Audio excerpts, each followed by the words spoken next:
Time lapses are more than just that button on your phone camera that you've never super understood or really found a use for. For example, I'm using this one to show the process I use for setting up my camera kit. A time lapse is where you take a picture every few seconds, which means you can compress hours or even days into a few seconds or minutes. So let's run through how to record a great time lapse, and keep watching to the end and I'll share a nifty app that I found which gives you more control over the recording process.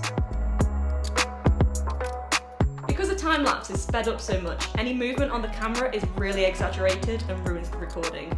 So it's best if you can attach your phone or your camera to a tripod, and if you watch my kit upgrades video from a few months ago, you'll be able to see a really good way to get a tripod on a budget, and I'll put a link to that in the description of the video.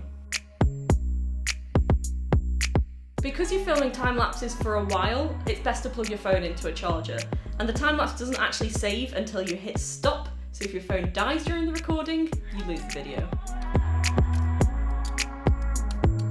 One of the most common time lapses you'll see is filming a sunset. And the reason for that is it's a classic example of a process where the movement is fast enough for you to be able to see the change, but it's slow enough that you wouldn't really stand there yourself and watch a sunset. So time lapse is a really good way of showing a process like this. So if you're in the gym and you're really pushing yourself on a workout, then it's a really good idea to set up a tripod with your camera on top and stay in one place, and you can watch the whole workout in one go.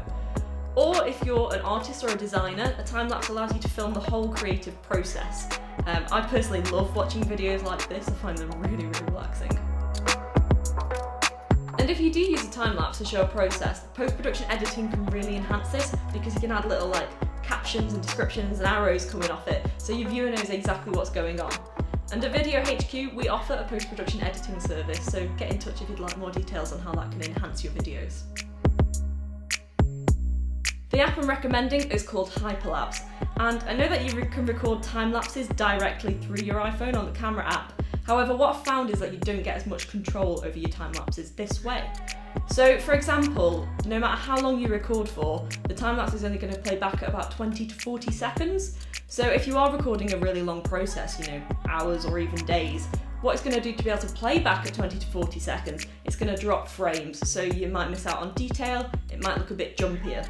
Whereas with Hyperlapse, it allows you to choose how quickly you want it to play back after you finish recording. Pretty neat.